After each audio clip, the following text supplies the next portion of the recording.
¿Cómo estamos, Jorge? ¿Bien? ¿Qué decís, Juan? ¿Cómo Bien, te va? varios temas para hablar con vos. El presupuesto, que parecía que estaba encaminado, con buen diálogo entre el gobierno y la oposición, ¿encontró una piedra importante para seguir su camino? Yo te diría que lo que era... ¿O son amagues?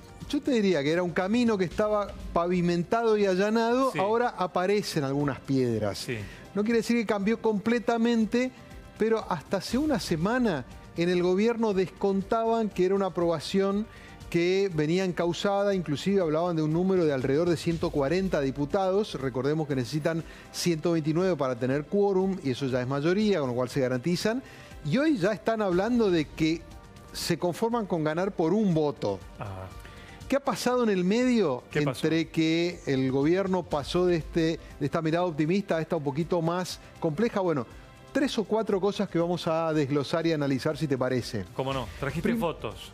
Fotos un poco ilustrativas, viste, Sí. que siempre decoran un poco el comentario. Bueno, esta es de una de las relaciones más estrechas e importantes para la Argentina, la de Duhovne con Lagarde. El Fondo Monetario. El acuerdo, el nuevo acuerdo con el Fondo Monetario, introdujo algunas variantes que, a entender de los legisladores de la oposición, Sí. cambia algunos aspectos sustanciales del presupuesto, Sí. ¿no? ¿Es como votar un presupuesto del Fondo Monetario? Y, bueno, yo te diría que hay dos factores. Por un lado, hay novedades desde lo económico, por ejemplo, que se incrementan 7.000 millones la deuda, con lo cual es un número a tener en cuenta. Sí. A partir de esto se instrumentaron medidas. Y por otro lado, hay un poco esto de lo que vos decís, que es este presupuesto huele a que es un designio del fondo y eso Claro. políticamente complica. Más allá de que el presupuesto se haya elaborado antes, Sí. el fondo mete ruido y para la postura opositora genera rispideces y eso algunos que por ahí quizás estaban más volcados a darle el apoyo al gobierno, ahora dicen, no, volvamos a discutirlo porque ahora cambiaron las variables. Hoy salió el gobierno a través del ministro del Interior, Frigerio, a decir, no cambió las condiciones macroeconómicas por el acuerdo con el fondo, así que ese argumento no sirve. Pero metió ruido el acuerdo con el fondo. Bien. El segundo factor, y yo creo que probablemente sea el más importante, Sí. tiene que ver con todos los realineamientos dentro del espacio peronista. Sí. Esta foto del jueves pasado, donde apareció con un poco más de nitidez el peronismo alternativo, como se buscan llamar, que sería el peronismo no kirchnerista, Sí.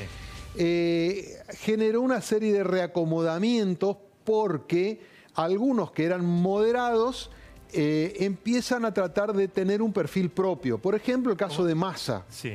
Massa está en una postura, y lo está diciendo públicamente y también en privado, muy contraria a aprobar el presupuesto.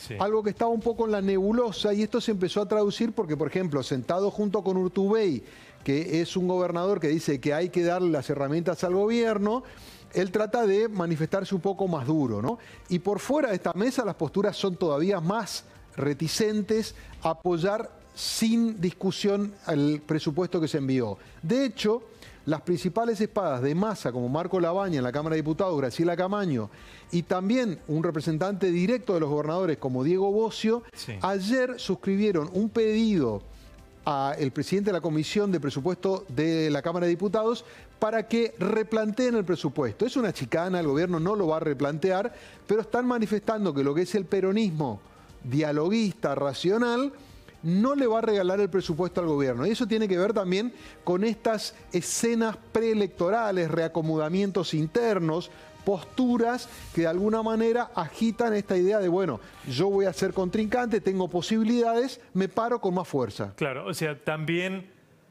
de estos cuatro, no sé Schiaretti, pero Pichetto, Massa y Urtubey les gustaría liderar una fórmula. Sí, claramente. Con lo cual, de este cuarteto también hay una competencia interna. Sin duda.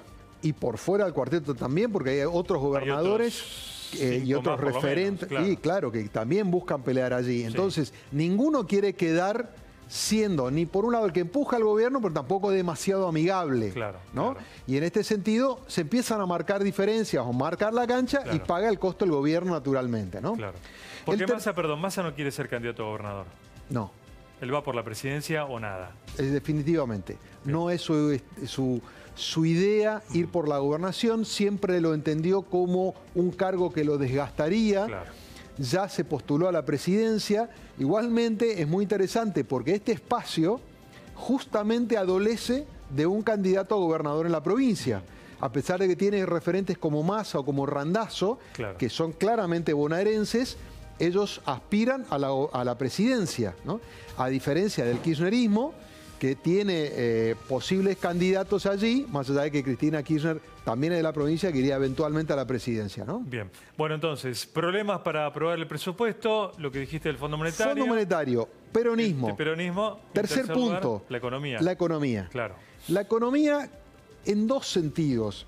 En uno, porque obviamente las dificultades del gobierno para tratar de estabilizar las variables más básicas debilita al gobierno, porque lo desgasta mucho, porque lo presenta como un gobierno que corre de atrás, y entonces el presupuesto que presentó, que en algún momento podía ser como un lineamiento de fierro, sí, en este momento también tambalea con las variables que también el gobierno exhibe con cierta debilidad. Pero fundamentalmente desgastó mucho la renegociación con los gobernadores.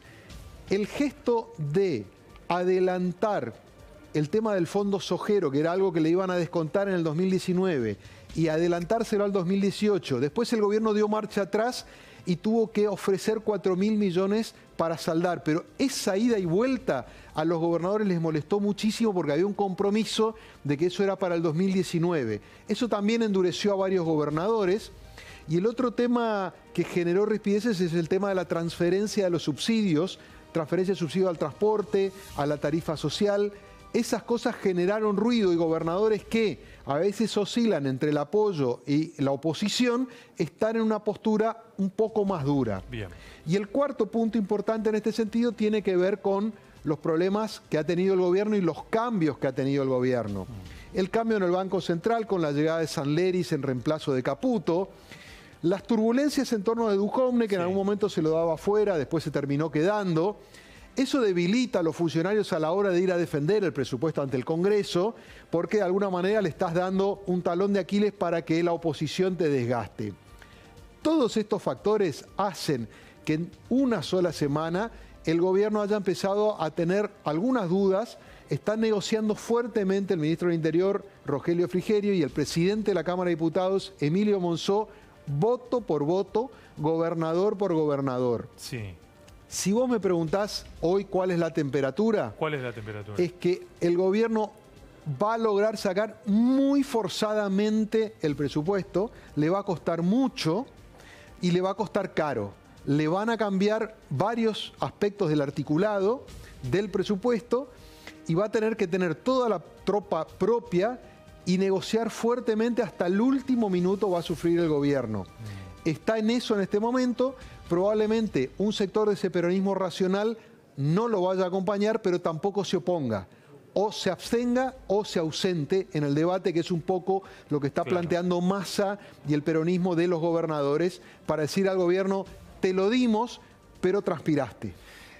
¿Para cuándo sería entonces? ¿Para aprobar en la estimación noviembre? en diputados sería fin de octubre y la idea es que vaya al Senado y se apruebe antes de que venga el G20 a fin de noviembre. Claro. Esa sería la aspiración del oficialismo.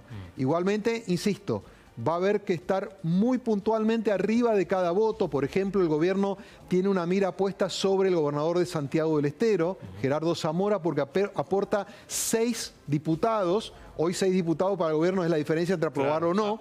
También sobre el tucumano Mansur, que tiene 3 diputados ofreciendo, con lo cual está de alguna manera negociando las necesidades de cada gobernador a ver si de esa manera logra transferirlo al Congreso. Y un dato que también es interesante. Otra vez el gobierno confía en que acordando con los gobernadores va a tener la aprobación en el Congreso. Y otra vez esa polea de transmisión se exhibe debilitada. No es lo mismo, los gobernadores después no se traducen en votos automáticos en la Cámara de Diputados y de Senadores. Muy bien, gracias Jorge. A vos, Juan. Como siempre.